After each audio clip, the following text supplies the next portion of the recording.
pais, mães e dos próprios adolescentes.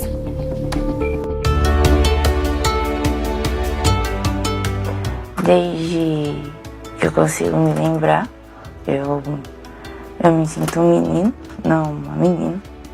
São vozes que pouca gente ouve no Brasil. Eu sempre me via como uma guria.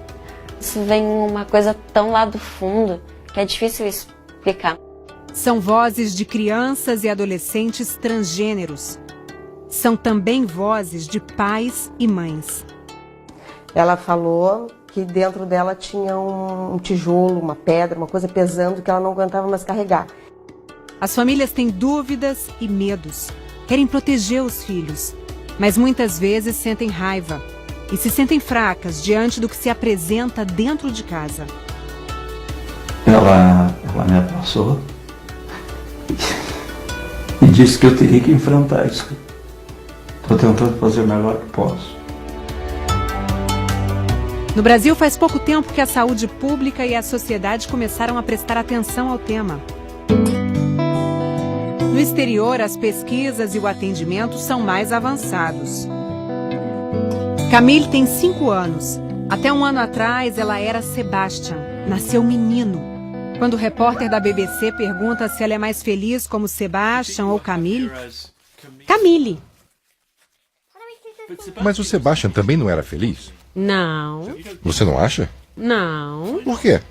Ele não era feliz. Por que não era feliz? Ele queria ser uma menina, então ele mudou o nome dele.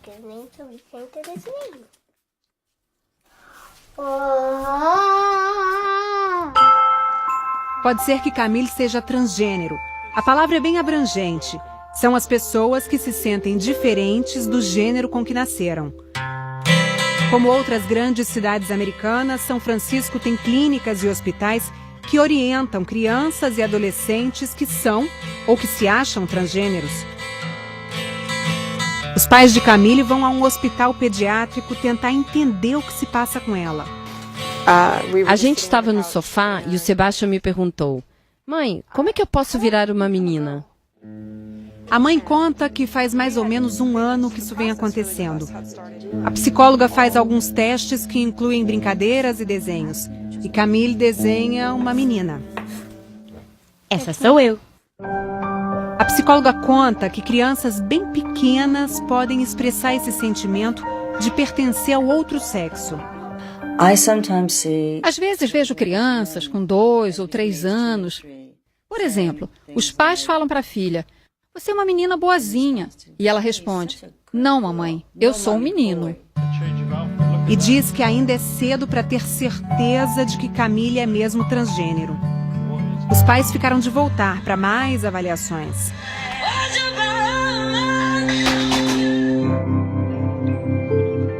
Shane tem 12 anos e está sendo acompanhado por especialistas no mesmo hospital de São Francisco.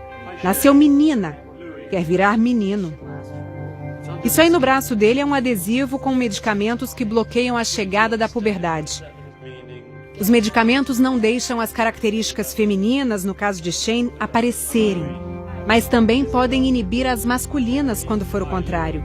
Nos Estados Unidos e no Reino Unido, crianças a partir dos 12 anos podem receber esses medicamentos legalmente, se a família autorizar e os especialistas entenderem que o adolescente é mesmo transgênero.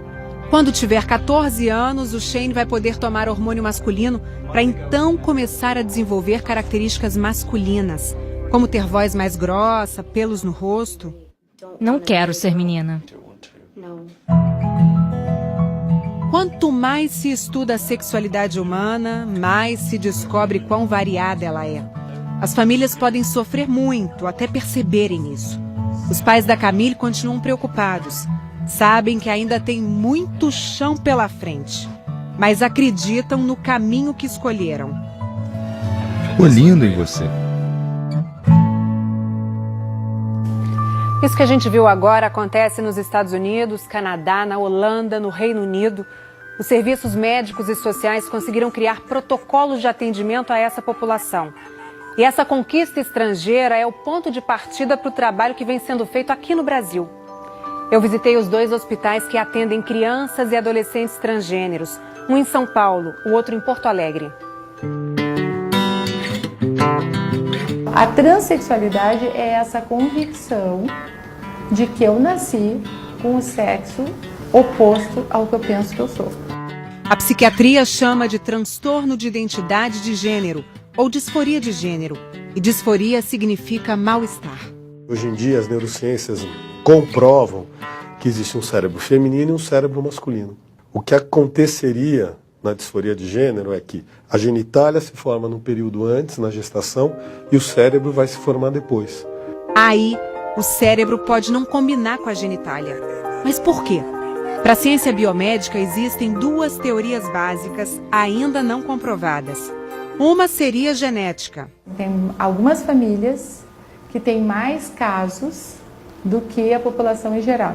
A outra, uma alteração hormonal durante a gravidez que pode influenciar o comportamento futuro da criança. Os órgãos sexuais, eles são feitos até o 4º mês de gestação. E a marcação de comportamentos não é no mesmo período. E é por isso que pode acontecer uma dissociação. O diagnóstico não é fácil, nem rápido. As crianças, elas podem até ter essa expressão de gênero mais feminina ou masculina, talvez invertida e tal. Isso não quer dizer necessariamente nada, ou pode ser uma homossexualidade, ou pode ser algo lúdico que vai passar, pode ser até psicose infantil, pode ser muita coisa. E quando é de fato uma questão de identidade de gênero, não passa, né? Ela é persistente. Eu sempre me via como uma guria. Nunca me senti como uma menina, sempre como um menino. Como esses adolescentes e as famílias estão em acompanhamento médico e psicológico, a gente decidiu não identificá-los. No Natal, ela ficava sempre frustrada quando recebia um carrinho, um avião. Ela queria uma boneca.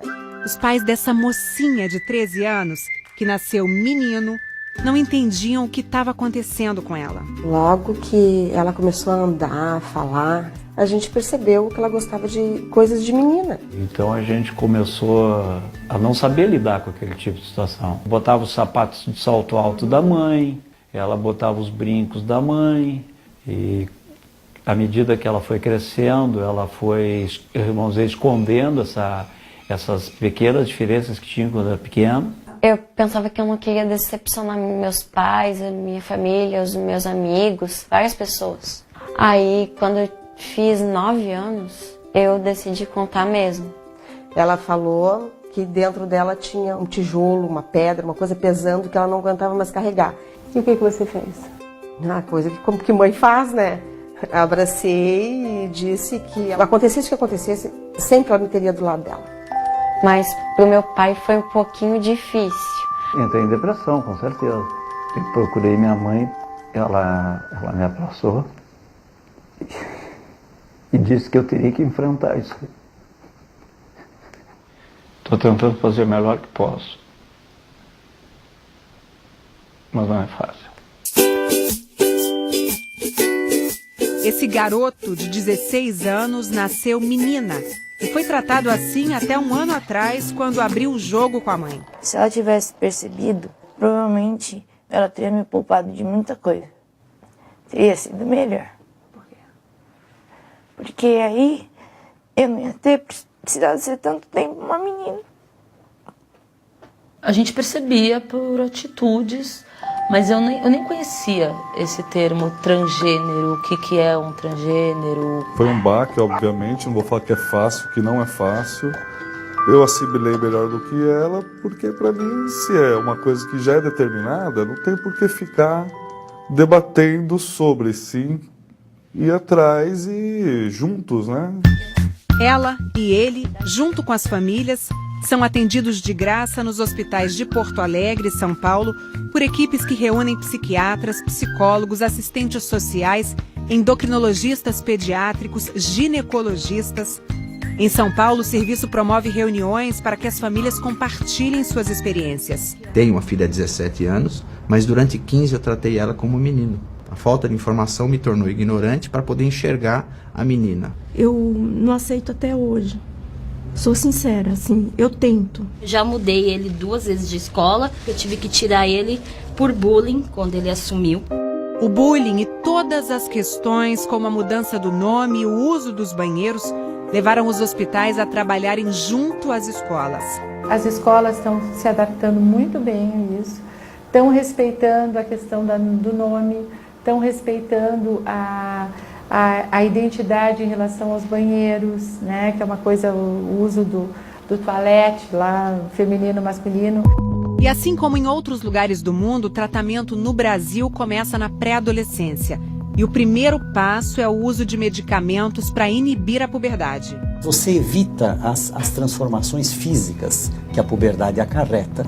Enquanto os bloqueadores fazem efeito, os especialistas e as famílias ganham mais tempo para reconfirmar a decisão. É uma decisão que a criança não faz sozinha, é uma decisão da família, do núcleo familiar. E aí sim, os adolescentes passam a tomar hormônios para desenvolver características como barba e voz mais grossa, no caso dos novos meninos, e seios, no caso das novas meninas. Cirurgia de mudança de sexo só depois dos 21 anos. Mas essa realidade que você viu aí é exceção. Essa adolescente do Recife não teve apoio da família, nem onde procurar orientação especializada. Tem 16 anos e mora desde os 14 num abrigo. A mãe sofre de alcoolismo. Ela conta que é vítima de muito preconceito e quase foi agredida mais de uma vez. Na rua fica tudo faltando gracinha. Alguns meninos veio bater em mim, aí eu peguei e corri. Este juiz da Vara da Infância e da Juventude diz que o Brasil ainda está muito atrasado. A população trans no Brasil, dos adolescentes, está na sombra. Nós não temos ainda números quantitativos e qualitativos que nos indiquem como trabalhar com esta realidade. No Brasil existem 14 centros de referência LGBT, as iniciais de lésbicas, gays, bissexuais e transgêneros, como explica a coordenadora geral de promoção dos direitos LGBT da Secretaria de Direitos Humanos da Presidência da República. Ela é a primeira transgênero a ocupar esse cargo. Ainda é um número muito pequeno, né? Mas são espaços onde essa pessoa pode conseguir um acolhimento adequado. Esse garoto e essa garota que você conheceu na reportagem tiveram muita sorte. Moram nas únicas cidades que têm atendimento especializado.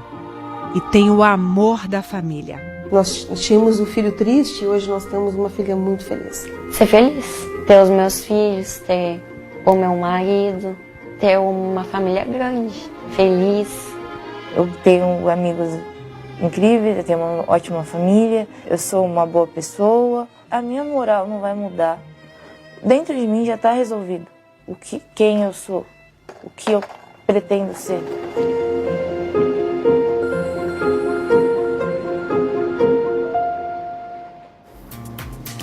Depois dos